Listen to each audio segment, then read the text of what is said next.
Welcome to Express Tribune headlines. The International Monetary Fund has told Pakistan that it must enact a series of reforms and legislative actions within the next 40 days for a new bailout program to be considered. This comes after extensive discussions between the two sides covering key economic areas such as power, gas, and monetary policies. The necessary reforms will require parliamentary approval in the Finance Bill 2024-25, with the IMF set to review and potentially announce the staff-level agreement by early July. The federal budget is slated for presentation on June 7th, pressed by the Eid al-Adha holidays.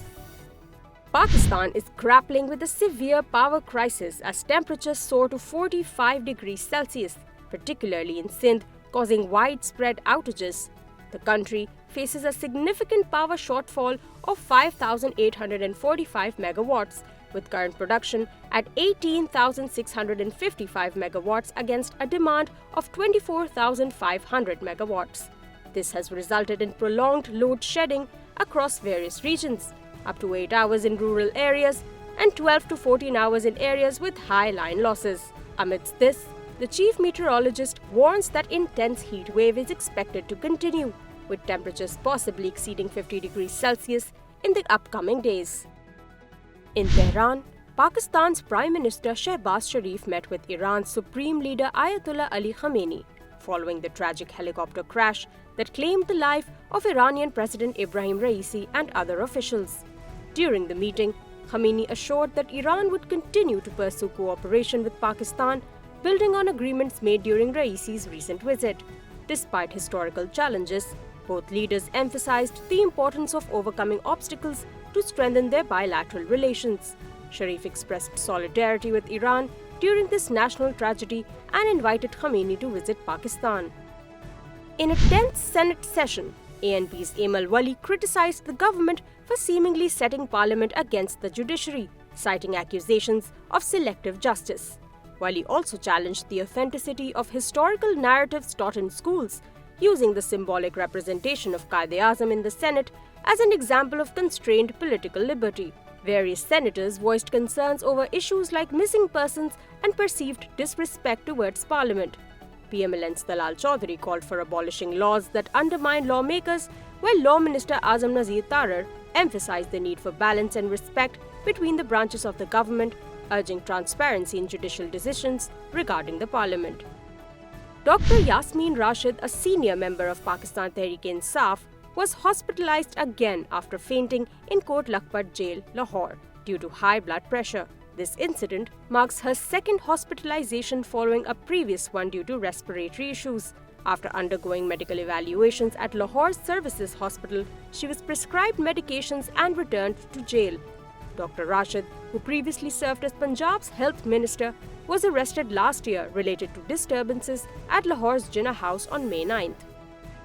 Maulana Fazlur Rehman, a leader of his own faction of Jamiat Ulema-e-Islam, is seeking guarantees from Pakistan Tehreek-e-Insaf before potentially joining the opposition alliance, Tehreek-e-Tahaffuz-e-Ain Pakistan. At a joint press conference with PTI leaders in Islamabad, Rehman expressed that discussions are ongoing, but JUI-F has not yet committed to the alliance. He raised concerns about the appropriate negotiating party, questioning whether it should be the Prime Minister, President, or Army Chief. Fazl also condemned recent attacks on PTI members and criticized police actions, emphasizing the need for genuine negotiation and unity on common issues to address the country's challenges, including military operations and their impact on local communities. A session court in Islamabad is set to deliver its verdict in the Imran Khan Nikkah case today. The case revolves around the marriage of the Pakistan Tehreek-e-Insaf founder to Bushra Bibi. A week before general elections in Pakistan, a session court had ruled that Imran Khan's 2018 marriage with Bushra Bibi had violated the Islamic law. Both Imran Khan and Bushra Bibi were sentenced to 7 years in jail. They had appealed the conviction and already recorded their Section 342 statements 3 months ago. The Pakistani Rupee has hit a 1-month low against the US dollar, extended its losing streak for the third consecutive day. The currency has dropped 0.52% in the past 2 months, with the rupee now trading at Rs 278.47 against the dollar. The decline comes as Pakistan initiates talks with the International Monetary Fund for a new loan program. The country's investment ratio has also plunged to its lowest level in 50 years, falling to 13.1% of the size of the economy. The government's inability to increase investment as a percentage of the national economy is a significant economic failure, indicating a lack of progress in addressing structural imbalances. The Pakistani Stock Exchange also closed lower on Wednesday, driven by uncertainty about austerity measures in the upcoming budget. The Federal Board of Revenue initiated physical inspections of telecom companies in Islamabad, specifically targeting those that had not complied with directives to block SIM cards of individuals who haven't filed tax returns. The inspection, conducted under the Income Tax Ordinance, included a review at a telecom office in the Blue area, where officials presented a compliance report on SIM card blocking as per the FBR's order. The inspection was part of a broader FBR action requiring telecom companies to identify non-filers and notify them about the blocking of their SIM cards by May 21st. British Prime Minister Rishi Sunak announced a national election set for July 4th, surprising many with his decision amidst low approval ratings after 14 years of Conservative rule. Sunak, facing significant challenges within his party and trailing behind the Labour Party in opinion polls, has chosen to leverage recent economic improvements such as falling inflation and strong growth in his campaign. Labour, led by Starmer, has already geared up for the election, focusing on promises to rebuild Britain and criticising the Conservatives for economic mismanagement and instability. Despite Labour's substantial lead in the polls, uncertainties remain, with some voters undecided and Labour still finalising candidate selections. Palestinians living in Gaza have expressed gratitude to Norway, Spain and Ireland for recognizing Palestine as a state. The three European countries announced their official recognition on Wednesday. The move comes as Palestinians continue to suffer from the devastating impacts of Israel's onslaught on Gaza. They are calling for immediate ceasefire and concrete actions to bring an end to the violence. The recognition is a significant step forward for the Palestinian people and a show of international support for their struggle for self-determination. The suspects in the murder of Sikh leader Hardeep Singh Nijjar appeared in a Surrey courtroom. Nijjar, a 45-year-old Canadian citizen, was shot dead outside a Sikh temple in Canada's Surrey city in June 2023. He was a vocal advocate for the creation of Khalistan. Earlier this month, 4 Indian men were arrested and charged in connection with the case. The court appearance comes as Canadian police investigate potential ties between the suspects and the Indian government. The case has sparked a diplomatic crisis between Canada and India, with Canadian Prime Minister Justin Trudeau citing evidence suggesting potential Indian government involvement. Colombian President Gustavo Petro has announced the opening of an embassy in Ramallah, the administrative capital of the Palestinian state, according to Foreign Minister Luis Gilberto Murillo.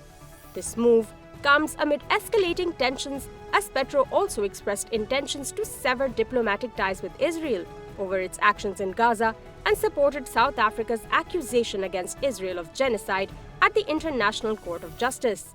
Meanwhile, Israel has intensified military operations in Gaza following an attack by Hamas on October 7th, leading to significant civilian displacement and drawing international criticism for complicating aid delivery in southern Gaza. Ademola Lookman's hat-trick propelled Atalanta to a historic 3-0 victory over Bayer Leverkusen in the Europa League final, securing only the second major trophy in the club's 117-year history. Lookman, revitalizing his career in Italy after less impactful stints in the English Premier League, scored 2 early goals and completed his hat-trick 15 minutes before the end. The win marks a significant milestone for Atalanta coach Gian Piero Gasperini, achieving his first major silverware after 2 decades and ending Leverkusen's remarkable 51-game unbeaten streak, known for their resilience and never loosen. The preview of Princess Diana's Elegance and a Royal Collection took place at New York's Carlisle Hotel, featuring over 150 items from Princess Diana and other royals, set for auction on June 27th in Los Angeles. Highlighted at the auction is Diana's Murray Arbide Midnight Blue strapless tulle diamante star crown, worn at the 1986 Phantom of the Opera premiere expected to fetch between $200,000 and $400,000. This auction, inspired by the sale of another of Diana's dresses last December for over $1 million, marks the largest collection sale since 1997, blending royal style, pop culture, and investment appeal.